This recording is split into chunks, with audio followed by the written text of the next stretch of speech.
ঈদের ছুটি শুরু হওয়ায় সড়কে ঢল নেমেছে ঘরমুখো মানুষের। অতিরিক্ত গাড়ির চাপে ঢাকা টাঙ্গাইল যমুনা সেতু মহাসড়কে তৈরি হয়েছে দীর্ঘ যানজট। রাত থেকে চরম ভোগান্তিতে উত্তরের মানুষ, তার সঙ্গে যোগ হয়েছে মুষলধারার বৃষ্টি। গাড়ির দীর্ঘ সারি পদ্মা সেতুর টোল প্লাজায়, তবে জট নেই ঢাকা চট্টগ্রাম মহাসড়কে। অতিরিক্ত গাড়ির চাপ, দুর্ঘটনাসহ নানা কারণে বুধবার রাত থেকে তীব্র যানজট ঢাকা টাঙ্গাইল যমুনা সেতু মহাসড়কে।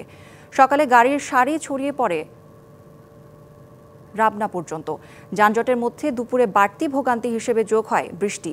চাপ থাকলেও ঘন্টার পর ঘন্টা যানজটে আটকে থাকায় ভোগান্তি নেই ঢাকা চট্টগ্রাম মহাসড়কে। তবে কুমিল্লার কিছু কিছু অংশে ধীরগতিতে ঘুরছে গাড়ির চাকা। ঢাকা মাওয়া এক্সপ্রেসওয়ে কিছুটা বিড়ম্বনা পোহাতে হচ্ছে পদ্মা সেতুর টোল প্লাজায়।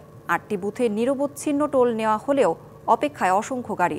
এদিকে সাভারে ঢাকা আরিচা মহাসড়ক ও নবীনগর চন্দ্রা মহাসড়কে গাড়ির চাপ থাকলেও যানজট নেই।